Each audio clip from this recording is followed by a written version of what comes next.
Assalamualaikum warahmatullahi wabarakatuh. Halo teman-teman semua, kami dari kelompok 12 akan mempresentasikan tugas besar yang berjudul Cloud Computing dari mata kuliah Teknologi Informasi dengan dosen pembimbing Bapak Muhammad Safiludis ST MKOM. Sebelum melanjutkan materi, saya akan memperkenalkan anggota kelompok saya. Pertama, saya sendiri Tasya Fadila, yang kedua Ade Triana, Amanda Dwi Cahya, dan Wahyu Setiawan. Baiklah, materi pertama tentang apa itu cloud computing akan dibacakan oleh Ade Triana. Apa itu cloud computing?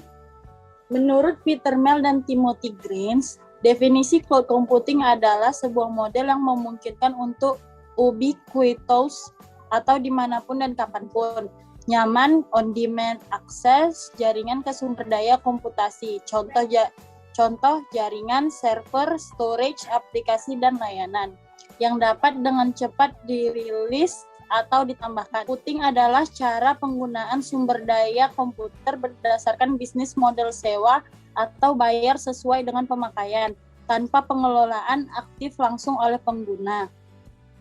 Selanjutnya, model-model pengembangan cloud computing. Model pertama adalah public cloud. Jenis cloud ini diperuntukkan untuk umum oleh penyedia layanannya. Selanjutnya, model private cloud merupakan infrastruktur layanan cloud yang dioperasikan hanya untuk sebuah organisasi tertentu. Selanjutnya, community cloud. Dalam model ini, sebuah infrastruktur cloud digunakan bersama-sama oleh beberapa organisasi yang memiliki kesamaan kepentingan, misalnya dari sisi misinya atau tingkat keamanan yang dibutuhkan dan lainnya. Model selanjutnya adalah model hybrid cloud yang menggabungkan baik publik dan private. Untuk jenis ini, infrastruktur cloud yang tersedia merupakan komposisi dari dua atau lebih infrastruktur cloud, yaitu private, community, atau public. Selanjutnya adalah model layanan cloud computing. Yang pertama adalah infrastruktur as a service. Pengertian dari infrastruktur as a service adalah layanan cloud computing yang memanfaatkan sumber daya komputasi yang terpusat dan berskala sehingga memungkinkan bisnis untuk membeli sumber daya komputasi sesuai permintaan dan kebutuhan daripada harus membeli perangkat keras secara langsung. Selanjutnya yaitu adalah platform as a service, juga dikenal sebagai PaaS. Menyediakan komponen cloud ke perangkat lunak tertentu saat digunakan terutama untuk aplikasi. PaaS memberikan kerangka kerja untuk developer yang dapat mereka bangun dan gunakan untuk membuat aplikasi yang sesuai kebutuhan mereka.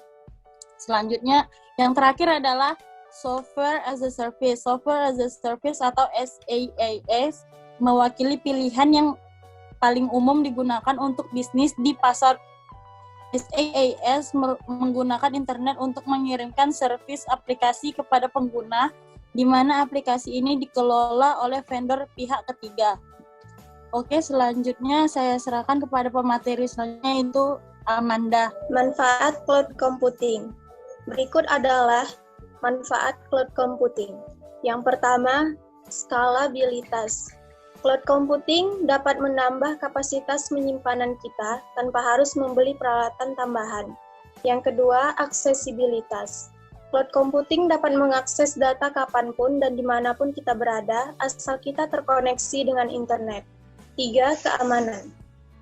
Data kita bisa terjamin keamanannya oleh penyedia layanan cloud computing, sehingga bagi perusahaan yang berbasis IT, data bisa disimpan secara aman di penyedia cloud computing. Yang keempat, kreasi. Para user bisa melakukan atau mengembangkan kreasi atau proyek mereka tanpa harus mengirimkan proyek mereka secara langsung ke perusahaan. Tapi, user bisa mengirimkannya lewat penyedia layanan cloud computing. 5. Kecemasan. Ketika terjadi bencana alam, data milik kita akan tersimpan aman di cloud computing meskipun hard disk atau gadget kita rusak. Karakteristik cloud computing. 5 kriteria yang harus dipenuhi oleh sebuah sistem untuk bisa dimasukkan ke dalam jenis cloud computing, yaitu 1. On-demand self-service.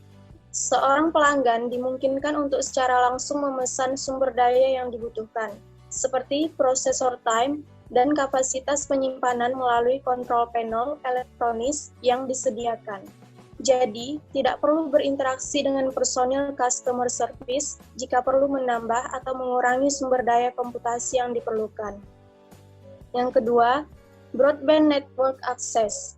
Layanan yang tersedia terhubung melalui jaringan pita lebar, terutama untuk dapat diakses secara memadai melalui jaringan internet, baik menggunakan thin client, thick client, ataupun media lain seperti smartphone. Yang ketiga, resource pooling. Penyedia layanan cloud menyediakan layanan melalui sumber daya yang dikelompokkan di satu atau berbagai lokasi data center yang terdiri dari sejumlah server dengan mekanisme multitenan. Mekanisme multitenan ini memungkinkan sejumlah sumber daya komputasi tersebut digunakan secara bersama-sama oleh sejumlah user, di mana sumber daya tersebut baik yang berbentuk fisik maupun virtual, dapat dialokasikan secara dinamis untuk kebutuhan pengguna atau pelanggan, sesuai dengan permintaan. 4. Elastis, rapid elasticity. Kapasitas komputasi yang disediakan dapat secara elastis dan cepat disediakan, baik itu dalam bentuk penambahan ataupun pengurangan kapasitas yang diperlukan. Untuk pelanggan sendiri, dengan kemampuan ini seolah-olah kapasitas yang tersedia tak terbatas besarnya, dan dapat dibeli kapan saja dengan jumlah berapa saja. 5. Measured service. Sumber daya cloud yang tersedia harus dapat diatur dan dioptimasi penggunaannya dengan suatu sistem pengukuran yang dapat mengukur penggunaan dari setiap sumber daya komputasi yang digunakan, atau penyimpanan, memori, prosesor, lebar pita, aktivitas user, dan lainnya. Dengan demikian, jumlah sumber daya yang digunakan dapat secara transparan diukur yang akan menjadi dasar bagi user untuk membayar biaya penggunaan layanan. Selanjutnya akan dilanjutkan oleh teman kami Wahyu Setiawan. Kelebihan dan kekurangan cloud computing. Kelebihan, tentu saja setiap teknologi yang baru yang dikembangkan pasti memiliki kelebihan dari yang sebelumnya. Dalam kasus ini, teknologi lama yaitu server konvensional akan dibatasi oleh jumlah core prosesor, hard disk, dan memori. Dengan keterbatasan fisik yang ada, maka tidak mungkin membebani sebuah server konvensional dengan beban maksimal. Jika resource atau sumber daya habis, biasanya kita harus menginstal ulang seluruh aplikasi dan data di server yang kapasitasnya lebih besar dan memigrasi semua aplikasi yang ada ke server yang baru. Ini akan membutuhkan waktu 1-2 hari untuk menyiapkan sebuah server baru. Itu pun jika semua proses berjalan dengan baik. Berikut saya paparkan 6 kelebihan dari cloud computing. Yang pertama, mudah diakses di mana saja. Yang kedua, murah. Yang ketiga, hemat. Yang keempat, fleksibel. Yang kelima, skalabilitas. Dan yang keenam, aman. Kekurangan dari cloud computing. Internet merupakan satu-satunya jalan menuju cloud computing. Ketika tidak ada koneksi internet di tempat Anda atau jalur internet menuju cloud provider sedang bermasalah, secara otomatis akses ke mesin cloud computing Anda akan terputus. Nah, dari sinilah hambatan terbesar yang tengah terjadi di Indonesia. Karena belum seluruh wilayah telah terjangkau oleh akses internet. Selain itu, harus cari vendor yang sudah standarisasi untuk menjamin keamanan dengan menggunakan sistem komputasi awan. Berarti Anda mempercayakan sepenuhnya atas keamanan dan kerahasiaan data-data kepada cloud provider. Untuk itu, Anda harus mencari partner cloud computing yang sudah mempunyai sertifikat atau terstandarisasi ISO untuk menjamin keamanannya. Berikut saya paparkan kekurangan dari cloud computing. Yang pertama, bergantung pada koneksi internet. Yang kedua, harus cari vendor yang sudah standarisasi untuk menjamin keamanan. Contoh program cloud computing. 1. Amazon EC2. Kedua, Apple iCloud. 3. Windows Azure. 4. Google Drive. Selanjutnya akan dilanjutkan oleh teman saya Tasya Fadila. Penerapan cloud computing pada bidang tertentu. Penerapan cloud computing pada bidang bisnis dapat dilihat saat, misalnya, berbentuk sejumlah hal kerusakan pada jaringan listrik dikarenakan oleh sistem elektrik, Kedua, serangan teroris dikarenakan oleh lemahnya keamanan fisik dan non-fisik pada senter. 3. Sistem atau perangkat yang rusak berhubungan dengan kesalahan manajemen pengawasan perangkat. Keempat, kesalahan operasional disebabkan oleh manusia. 5. Virus contohnya dikarenakan oleh kesalahan pemilihan antibakteri yang dipakai. Selanjutnya akan dibacakan oleh teman saya, Amanda.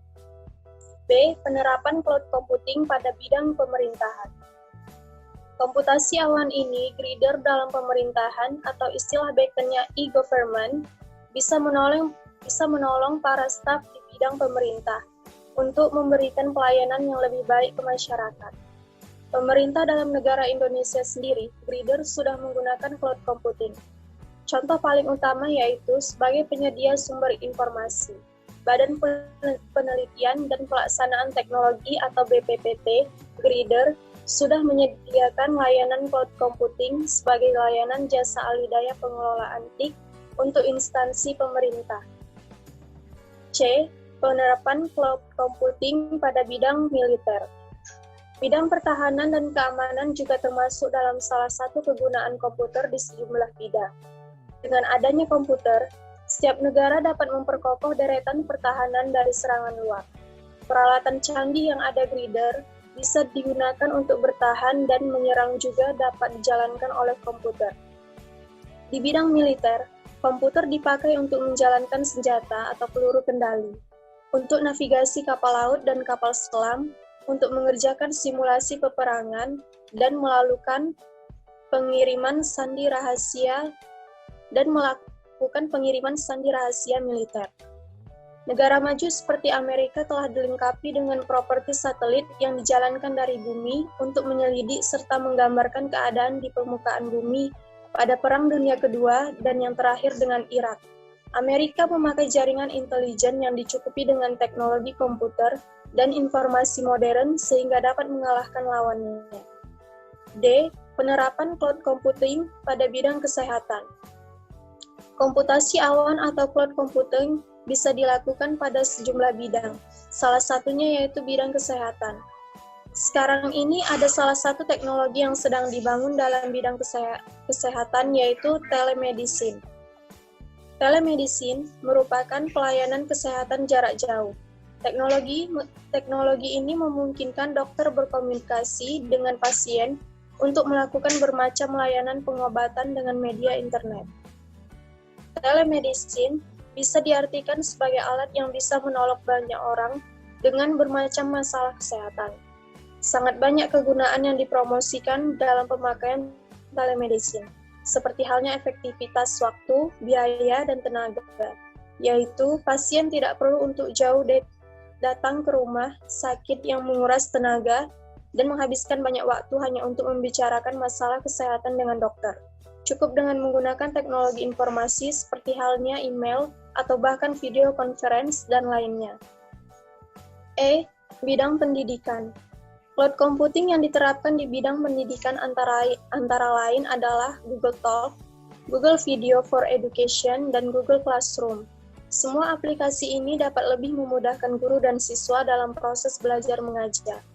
Selanjutnya akan dilanjutkan oleh teman kami, Tasya Fadila. Penerapan cloud computing pada perusahaan aplikasi Lazada. Lazada adalah salah satu toko belanja online terbesar di Indonesia yang menyediakan berbagai macam produk mulai dari elektronik, peralatan rumah tangga, perlengkapan traveling dan olahraga, hingga produk kesehatan dan kecantikan. Pada perusahaan Lazada, internet sebagai pusat server untuk mengelola data dan juga aplikasi pengguna. Teknologi ini mengizinkan para pengguna untuk menjalankan program tanpa instalasi dan mengizinkan pengguna untuk mengakses data pribadi mereka melalui komputer dengan akses internet. Website Lazada sudah termasuk ke dalam komputasi modern karena diproses oleh komputer. Contohnya, cloud computing yang merupakan komputasi modern. Terdapat layanan pemesanan online dan user dapat memesan barang secara online melalui website tersebut sehingga dapat diakses di mana saja dan kapan saja. Hal ini termasuk ke dalam modern cloud computing. Jika user ingin membeli barang dan memilih barang yang diinginkan, maka akan muncul halaman berisi tentang barang tersebut. Website Lazada dapat diakses di mana saja, kapan saja, dan dapat diakses secara bersama-sama dalam waktu yang sama. Hal ini termasuk ke salah satu jenis komputasi modern yaitu cloud computing. Karena proses ini, website Lazada termasuk ke dalam penerapan cloud computing. Teknologi komputer berbasis sistem cloud ini merupakan sebuah teknologi yang dijadikan internet sebagai pusat server untuk mengolah data dan juga aplikasi penggunaan.